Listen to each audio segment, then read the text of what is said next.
Donald Trump, in an effort to get himself reelected, is literally putting Representative Ilhan Omar in the crosshairs, I mean, of crazies with guns. And he's doubling down now, saying, you know, talking about, well, basically in code, she's not one of us, is his core message. Check it out, leave your comments, ding the bell, and subscribe to our channel.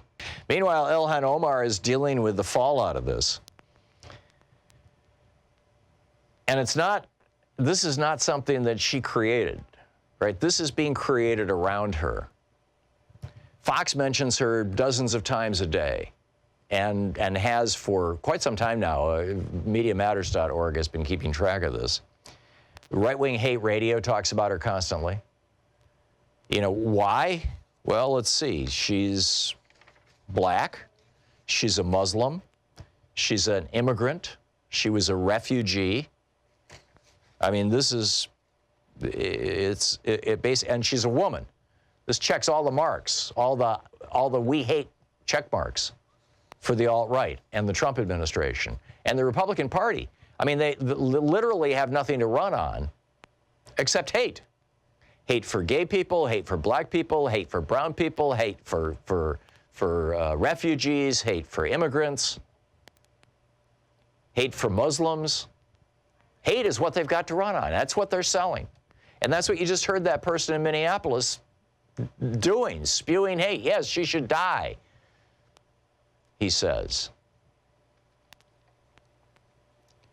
Now, you know, she said in this speech where she was talking about, you know, 9/11 having caused, you know, some politicians in America to paint all Muslims with the brush of 9/11.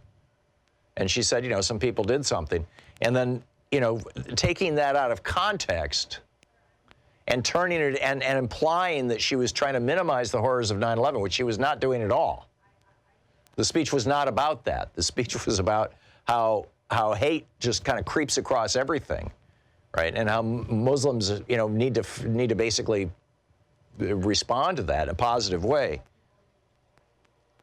But, you know, who was it who, referring to the 9/11 attackers, this, by the way, from Mustafa Bayoumi over at The Guardian, who was it who said, quote, those folks who committed this act,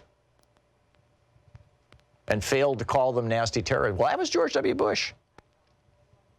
Or the American politician who was talking to an all-Jewish audience, a Jewish organization, and said that Benjamin Netanyahu is your prime minister.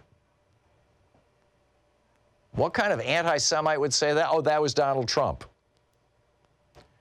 Or the guy who said, Stephen Miller, his approach to immigration has no viability. Mr. Miller is well known for having views outside the mainstream. Oh, yeah, that was Lindsey Graham.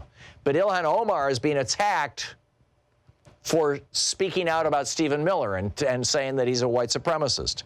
She's being attacked for you know, calling out some of the right-wing policies of Netanyahu's government in Israel. She's being attacked for not foaming at the mouth about 9/11 sufficiently.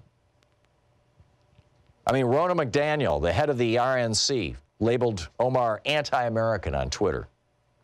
Brian Kilmeade on Fox News said you have to wonder if she's an American first. Janine Pirro on Fox News said Omar wears a hijab. Is her adherence to this Islamic doctrine indicative of her adherence to Sharia law, which in itself is antithetical to the United States Constitution? I mean, this is hate talk, right? And it's deliberately misconstruing her. And then you get, you know, Rupert Murdoch not only owns Fox News, he owns the New York Post. And so the New York Post puts on its front cover a picture of 9/11 and a picture of Omar and says, here's your something, 2,977 people dead by terrorism. And what's the result of this? Well, a couple of weeks ago, or in February, Coast Guard Lieutenant Christopher Hasson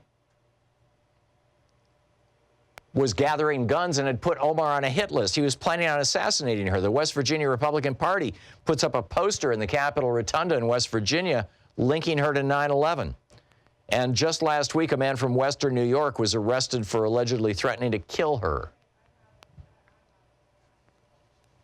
And what has she done? Well, she's spoken out against human rights abuses. She's spoken out against Saudi Arabia and its war on Yemen. That'll get her some hate from the Jared Kushner crowd, the people who are taking money from Saudi Arabia. She's spoken out against Chinese repression of the Uyghurs. That's going to get her some hate from China, I suppose. She stood with the Sudanese people in their uprising against al-Bashir. She's opposed American intervention in Venezuela. Oh, my God, she grilled Elliot Abrams about his atrocious human rights record. She's the co-sponsor of the 9/11 Victim Compensation Fund. She's already introduced the Protect Against Unlawful Lobbying Act of 2019 and the Federal Worker Child Care Protection Act of 2019. And most recently, she co-sponsored a bicameral bill to end Donald Trump's Muslim ban. And she only started in January. This woman is doing things and going places, and the Republicans are trying to get her killed. I don't know any other way to say it. They're literally trying to get her killed. This is so wrong.